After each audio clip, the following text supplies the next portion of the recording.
All right, welcome everyone. We're at episode 4 of the AVID Investor Podcast with me, your host, Josh Adamek. Welcome back. I assume if you're listening, you've been following since the beginning. You've heard the first few episodes. I hope you found value and got some good content out of those episodes. If you haven't listened to the previous episodes, you can always go back and tune in. So here we are again, episode 4. And what we're going to talk about today is mentorships. Mentorships. It's a big thing, in business and growth. When you're starting a new venture, people are looking for a mentor. So let me start by telling you this. I am not offering mentorships. I do not do mentorships. I do not have a platform where we offer mentorships or anything like that at this time. So this is not a promotion to sign up for a mentorship. I just wanted to talk about mentorships in general. So as we get into that a little bit, what I wanted to start by saying is, I've had a lot of people reach out to me over the years, and more so recently asking if I would do a mentorship, if I would mentor them. And, the answer is, unfortunately, no, not at this time. The reason for that is I've done some mentorships in years past, and come to find out, and I knew this going in, that it is very time consuming to mentor somebody and spend enough time with them. And when you're doing a one-on-one mentorship, spend enough time with them and create enough value in their life and in their business that it's just way too time consuming. And as I had said, I don't offer a platform or anything like that where we can do mentorships on a larger scale. I just don't get into that stuff. But I just wanted to talk about mentorships in general, because the folks that I have mentored in the past, have done very well because we put the time and the work in. And I've been a part of mentorships myself, where, I've put the work in and the effort, the time, effort, energy needed. I've been the mentee, and I've got enormous value and growth from those mentorships. So I just wanted to talk about some details, give you my thoughts and my opinions, and if you're looking for a mentor, where you should go to find one. So if we again go back to when I started in real estate, this was like pre-internet, pre-social media, not pre-internet, but the internet was still dial-up. I mean, there wasn't the platforms available like there is today. So, it was sort of early stages of the internet. There was no social media. There was very, very few blogs out there. There wasn't, all these podcasts and everything like that. So there wasn't an abundance of information available online. So as I had mentioned, in previous episodes, how I got my start in real estate was the old-fashioned way. I read a book, and I found the book. So it's been on my bookshelf all this time. It was Fast Cash by Ron LeGrand.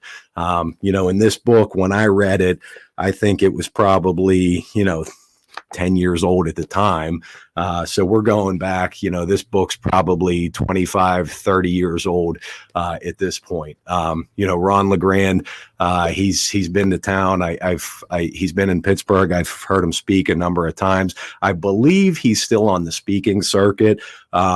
He is in his mid to late 70s at this point, but we had him back in Pittsburgh, going back 3-4 years ago, maybe 5 years ago. We had him speak at Acre, and he was still on fire doing his thing. Ron LeGrand, he has some amazing content out there. He's been doing it for a very, very long time. But I read that book. I linked up with Real Estate Investors Association, Acre of Pittsburgh, and at Acre, I started going to the meetings, started getting involved, learning about the business, and I found a gentleman at the group who more or less became an informal mentor of mine. And what I say that is we sort of teamed up. I learned a lot from him. He was wholesaling, so I was buying some properties from him. As a result, he realized that the more he taught me about real estate and the better I did, the more properties I would buy. So it wasn't like a fee-based mentorship or anything like that, but he more or less took me under his wing, showed me a lot of the ins and outs of the business, and also, supplied me, supplied me with some properties when I was purchasing, building my rental portfolio in my early days. He was supplying me with properties. He would be available to answer questions, help me out, help me find a contractor, help me find some, financing sources, hard money lenders, banks, institutions, whatever was available at the time. So he kind of guided me. That was after I purchased my first property. That was into my second, third, fourth, fifth property, maybe up into, the 10 or 12 range. That we were doing that partnership, and then that progressed, or mentorship, guidance, leadership, whatever you want to call it. But that progressed into a little bit more of a partnership when I went full time in real estate. It progressed into, I was working as dead leads, and we were both, able to make some money off of that. So that was probably my first, that was my first mentorship that I got involved with. So that being said, I mean, if you're looking for a mentor, as I had said previously, there's an abundance of information on the internet. Please, please, please do not get caught up. If you're out there looking for a mentor, please do not get caught up on all the flashy, the big checks, the numbers, the Ferraris, the big houses, and all that stuff. And then the coaching program that goes along with it. So, a lot of there is some good content out there, but there's a lot of BS out there as well. I'd mentioned joining your local RIA, local Real Estate Investors Association. Best way to find your local RIA is go online. Just type Real Estate Investors Association in my area, RIA in my area. You'll see what pops up. If you're in Pittsburgh, you'll likely come across Acre of Pittsburgh, which is the organization that I am involved with, that I got involved with early on. I've been a member there for over 20 years now. I do volunteer on the board of directors now to help run the organization as a give back. So I'm still a part of that organization. Acre of Pittsburgh is a subchapter of what's called National RIA, National Real Estate Investors Association. So if you go to the National RIA website, you can likely you'll be able to find the RIAs, the Real Estate Investors Association, that are subchapters of National RIA. You'll be able to find the one that's closest to you. So join your local RIA. See who the big players are. If you're looking for a mentor, be careful of what you sign up for. As I said, there's no shortage of, bling and flash and a lot of promises and big checks and big players on the internet that want to sell you a course or want you to sign up for a big mentorship. Really what I've seen over the years, as far as mentorships is, if you're able to go to your local RIA or find somebody local that's a big player, that's a big hitter, see what sort of value you can provide to them in exchange, maybe for some guidance. So, that's what I did early on. It's like, I was looking for some properties, gentleman that I teamed up with or that sort of mentored me. He was a wholesaler, so I was buying houses from him. He was making some money on the sales, and, he realized that the better I did, the more properties I would buy. So it was a win-win.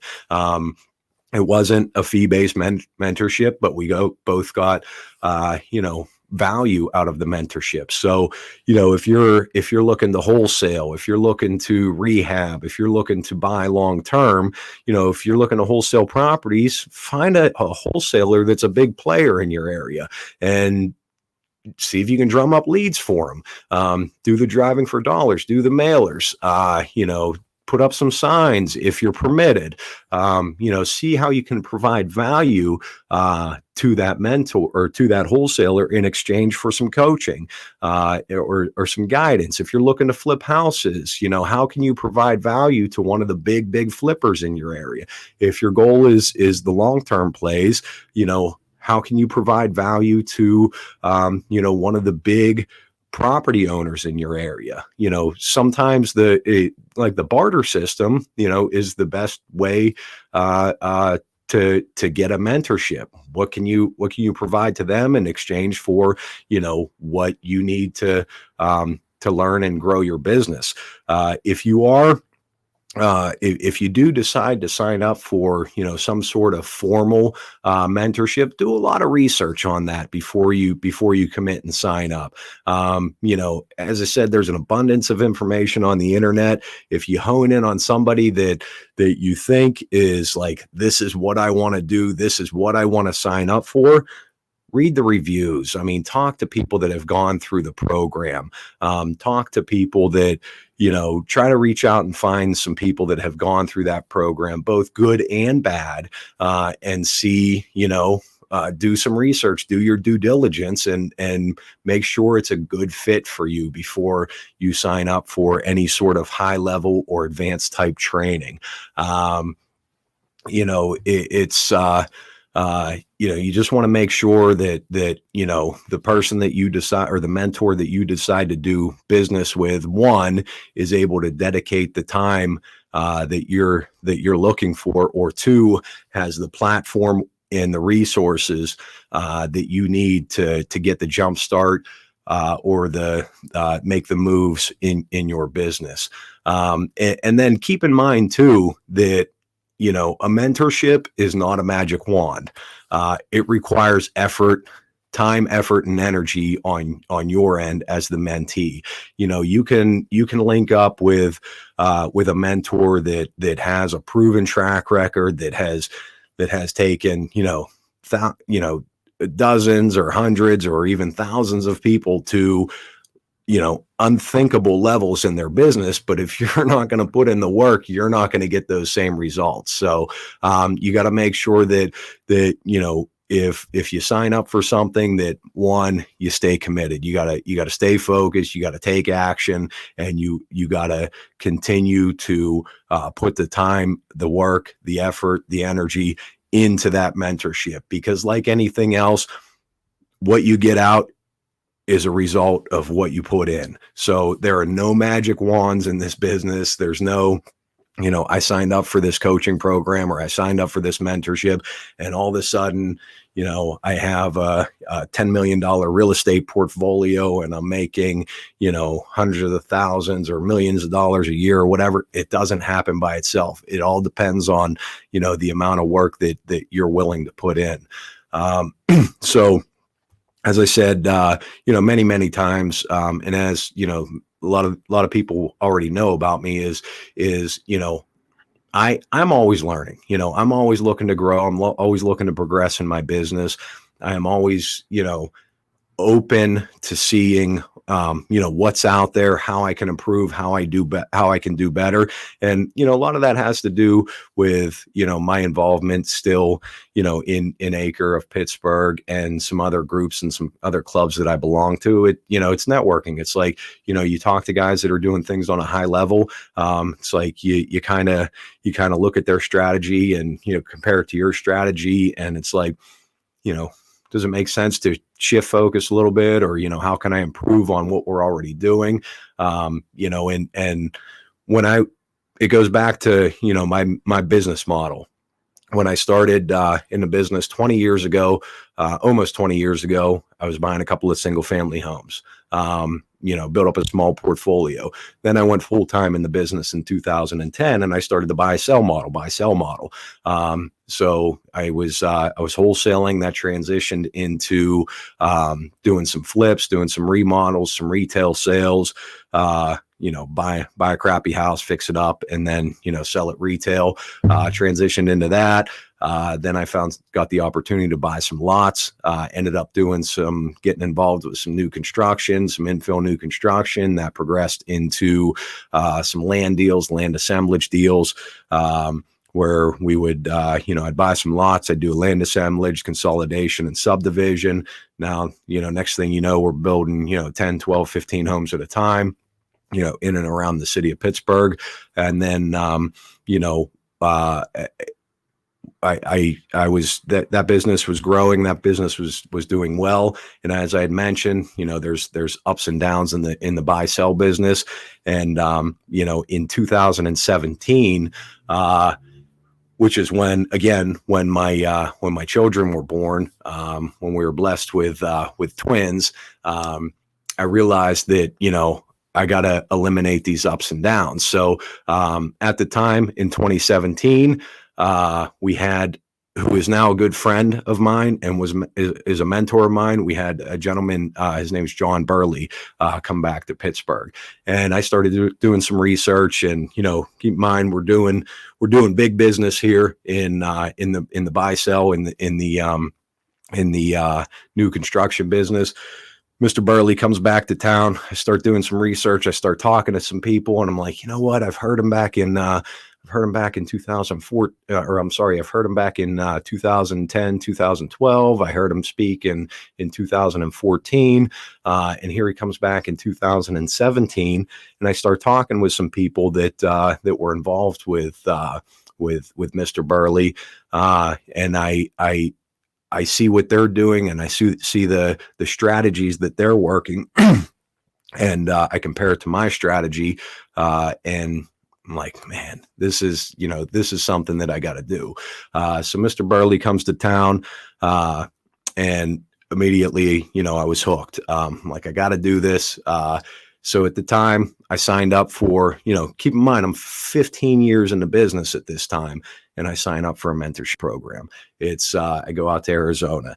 It's some very, very advanced, detailed, training, coaching, mentorships on finances, private equity, wealth management, and what's known as the cash flow model. So I sign up for that training. But what really got me to connect with Mr. Burley and commit to the training was not just the mentorship and the product that was offered, but just learning more about Mr. Burley and the life that he led, and his commitments to his family, his love and his passion for his family, and his love and his passion for the business and his partnerships, and just his knowledge is unreal. So I felt the need to commit to that. I did it. It was a game changer. One of the best things I ever did, probably, if not the best thing I ever did for my business. So I latched on, I went all in, committed, did some advanced training, came back. We shifted our business model from a debt model to an equity model, which we've talked about that a little bit. Maybe in another episode, we'll get into more details. But when we made that transition, I started following those steps, of the training, both from on a personal level and on a business level. Total game changer. And why I say that is I wanted to bring this up. We actually have Mr. Burley coming back to Acre in November. Tuesday, November 2nd is our next monthly meeting. And, if anybody wants to come, there's no commitments. I mean, there's nothing for sale here. I got nothing to benefit from this. All I'm doing is offering you the same opportunity that was given to me 3 times over the last decade. And I committed. there's no commitment. You don't need to commit to the high level training. But if you just want to come to the Acre meeting and learn about, who Mr. Burley is, you want to learn about, what he does, what the product, he's going to be our main speaker. He's going to give 2 hours at the monthly meeting. That's Tuesday, November 2nd from come around 6 p.m. It goes till the meeting will start around 6:30. It'll go till 8:30, 9:30, however long we go. But the big thing there is the first half has nothing to do with real estate. It's the 7 steps to financial freedom.